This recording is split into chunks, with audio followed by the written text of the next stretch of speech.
IIT, IIM, NEET, यूनानी अस्पताल, कई सारे भवन और संस्थान उच्च शिक्षा के लिए यहां खोले हैं। 70 साल तक देखा जाता था कि जम्मू कश्मीर के बच्चे यहां पढ़ाई लिखाई नहीं हो सकती थी, यहां से देश भर में पढ़ने जाते थे।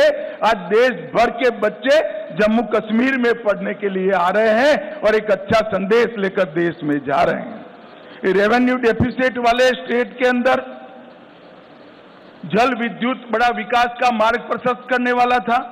लगभग 22,500 करोड़ की लागत से विभिन्न हाइड्रो प्रोजेक्ट का निर्माण हमने किया है। लगभग 1000 मेगावाट पाकलदुल, इसके साथ शाहपुर कंडी बांध सिंचाई, रतले हाइड्रो योजना, क्रार हाइड्रो योजना, कीरू हाइड्रो योजना, ढेर सारे बिजली उत्पादन के जल विद्युत के संयंत्र यहां स्थापित किए गए हैं और आने वाले दिनों में ये काम पूर्ण होते ही वो जम्मू कश्मीर को सरप्लस बजट देने वाला स्टेट बनाएंगे। ऐसा पूर्ण आयोजन नरेंद्र मोदी जी के नेतृत्व में किया है। कई सारे बिजली के वितरण के भी काम हुए हैं। इसके साथ हमने शांति के मोर्चे पर भी ढेर सारा काम किया है, उस पर मैं बाद में आऊंगा। पहले सामाजिक सद्भाव और समरसता पर भी बात रखना चाहता हूं। धारा 370 के कारण यहां रिजर्वेशन संभव नहीं हो पाता था, महिलाओं को अन्याय होता था, दलित भाइयों को अन्याय होता था, ट्राइबल्स को अन्याय होता था। भारतीय जनता पार्टी की नरेंद्र मोदी सरकार ने यहां आरक्षण को जमीन पर उतारने का काम किया है। आज एससी वर्ग का भी आरक्षण हुआ है, आर्थिक रूप से कमजोर वर्ग का 10% आरक्षण हुआ है, ओबीसी का आरक्षण बढ़ाया गया है। गुर्जर, बकरवाल और पहाड़ियों को सालों से जो आरक्षण नहीं मिलता था, उसको आरक्षण देने की शुरुआत नरेंद्र मोदी जी के नेतृत्व में हुई है। हमने एनसी का एजेंडा देखा है, उन्होंने कहा है कि हम इस पर पुनः विचार करेंगे। मैं श्री उमर अब्दुल्ला को बताना चाहता हूं, उमर साहब, चुनाव का नतीजा जो आए वो आए, हम गुर्जर, बकरवाल और पहाड़ी के आरक्षण को आपको छूने नहीं देंगे, ये बात आप याद रखें। ये भारतीय जनता पार्टी का संकल्प है। भाई और बहनों, ग्रास रूट डेमोक्रेसी, पहले डेमोक्रेसी 3 परिवारों में सीमित होकर रह गई थी। ना पंचायत चुनाव होते थे, ना तहसील पंचायतें बनती थी, ना जिला पंचायतें होती थी। भारतीय जनता पार्टी की सरकार ने ग्राम पंचायत, तहसील पंचायत, जिला पंचायत और म्यूनिसिपैलिटी के चुनाव कर पंचायती राज को बहाल करने का काम किया है और यहां लोकतंत्र को प्रस्थापित किया है। पहले जम्मू कश्मीर में एक जमाना था कि 10% अगर वोटिंग हो जाती है तो सारे अंग्रेजी अखबारों में हेडलाइन बनता था कि जम्मू कश्मीर में डबल डिजिट वोटिंग हुआ। आज मैं बताना चाहता हूं, ब्लॉक विकास परिषद के चुनावों में 98.3% और अभी जो हुआ आम चुनाव उसमें 58.46% वोट, जो रिकॉर्ड वोट है, जो बताता है कि घाटी और जम्मू दोनों की जनता लोकतंत्र के साथ है। बम की परछाइयां, धमाके, मशीन गनों की आवाज कश्मीर में लंबे समय तक सुनी गई। ये 10 साल में धारा 370 हटाने के बाद विशेष रूप से यहां के सुरक्षा परिदृश्य में आमूलचूर परिवर्तन हुआ है। पहले कुल घटनाएं 7,217 10 साल में हुई थी, 4 से 14 में, 14 से 24 में सिर्फ 2272 पर आकर अटकी और वो 70% की कमी बताती है।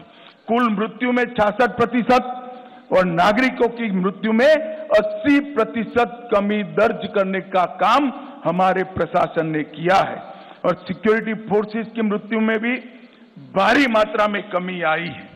और इसके साथ जो आम जनों के साथ जुड़ा हुआ है। ऑर्गेनाइज टाउन पेल्टिंग 2010 के मानांक को पकड़े तो 2654 घटनाएं थी। 31 अगस्त 2024 तक 23 से 24 में एक भी घटना स्टोन पेल्टिंग की नहीं हुई। ऑर्गेनाइज हड़ताल पहले 132 थी, पाकिस्तान में बैठकर हड़ताल का नारा देते थे, घाटी बंद हो जाती थी। 132 के बनाम एक भी बंद नहीं हुआ है। स्टोन पेल्टिंग में नागरिकों की मृत्यु 112 हुई थी, अब 0 है, और जख्मी सिक्योरिटी फोर्सेस भी 0 है। 30 साल के बाद घाटी में थिएटर चालू हुए हैं, रात्रि शो चालू हुआ है, और 32 साल के बाद ताजिया का जुलूस शांतिपूर्वक तरीके से निकला है। अमरनाथ की यात्रा हो या मां वैष्णो देवी की यात्रा हो, रिकॉर्ड तोड़ यात्रिकों ने जम्मू कश्मीर की विजिट की है, और यहाँ के टूरिज्म में बहुत बड़ा बदलाव आया है और बढ़ोतरी हुई है। संपूर्ण टेरर इकोसिस्टम को ध्वस्त करने के लिए ढेर सारे काम करे गए, और अभी मैं एनसी का घोषणा पत्र पढ़ता था, मुझे तो आश्चर्य हो रहा है, कोई पॉलिटिकल पार्टी इस प्रकार का घोषणा पत्र जारी करती है, और कांग्रेस जैसी राष्ट्रीय दल इसका मौन समर्थन करती। मैं राहुल गांधी जी को पूछना चाहता हूं कि आप देश की जनता के सामने और जम्मू कश्मीर की जनता के सामने स्पष्ट करें, आपका मौन धारण करने से कुछ नहीं होता। क्या नेशनल कॉन्फ्रेंस के एजेंडा के साथ कांग्रेस पार्टी सहमत है या नहीं है? आप हाँ या ना में जवाब दीजिए। मुझे मालूम है वो नहीं देंगे, मैं बता देता हूं वो पूर्णतया सहमत है। क्या एजेंडा है? पत्थरबाजी की घटना करने वालों को हम छोड़ देंगे, टेररिज्म के केस में जो जेल में, इन पर पुनर्विचार करेंगे, जो टेररिस्टों के सगे संबंधी पर कठोर कार्यवाही की है इस पर पुनर्विचार करेंगे, फिर से 2 झंडे प्रस्तापित करेंगे।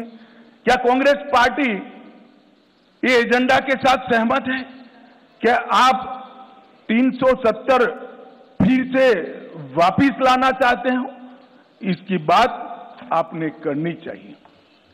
मित्रों, एक दूसरी बात, भारत सरकार की 300 व्यक्तिगत लाभ की योजना है, जैसे 5 लाख तक का हेल्थ का पूरा खर्चा आज जम्मू कश्मीर उठाती है, हर घर में पीने का पानी पहुंचाना है, हर घर में बिजली पहुंचानी है। इस प्रकार की 300 अलग अलग व्यक्तिगत लाभ की योजना है। 300 में से 259 में जम्मू कश्मीर देश में नंबर 1 पर है, नंबर 1 पर है। इससे मालूम पड़ता है कि पूरा परकोलेशन और हम 100% सेंचुरेशन की दिशा में आगे बढ़ रहे हैं। अगर जम्मू कश्मीर की जनता हमें मैंडेट देती है तो मैं विश्वास के साथ कहना चाहता हूं कि अगले 2 साल में 100% सेचुरेशन हम कर दिखाएंगे। भाई और बहनों, हमने जम्मू कश्मीर के चुनाव घोषणा पत्र में ढेर सारे संकल्प लिए हैं, मगर मैं फिर से एक बार कहना चाहता हूं, हमारा सबसे बड़ा संकल्प है शांतिपूर्ण, सुरक्षित, विकसित और समृद्ध जम्मू कश्मीर का निर्माण करना। भाई और बहनों, ये 10 साल में जो हुआ है, हम काफी मंजिल के काफी नजदीक। एक बार जम्मू कश्मीर की जनता का, आवाम का अगर हमें आशीर्वाद मिल जाता है तो मैं भरोसे से कह सकता हूं, भारत के बाकी हिस्सों की तरह यहां के बच्चे भी भारत के विकास में योगदान भी देंगे और जम्मू कश्मीर में सच अर्थ में स्वर्ग बनाने का काम यहीं के युवा करेंगे।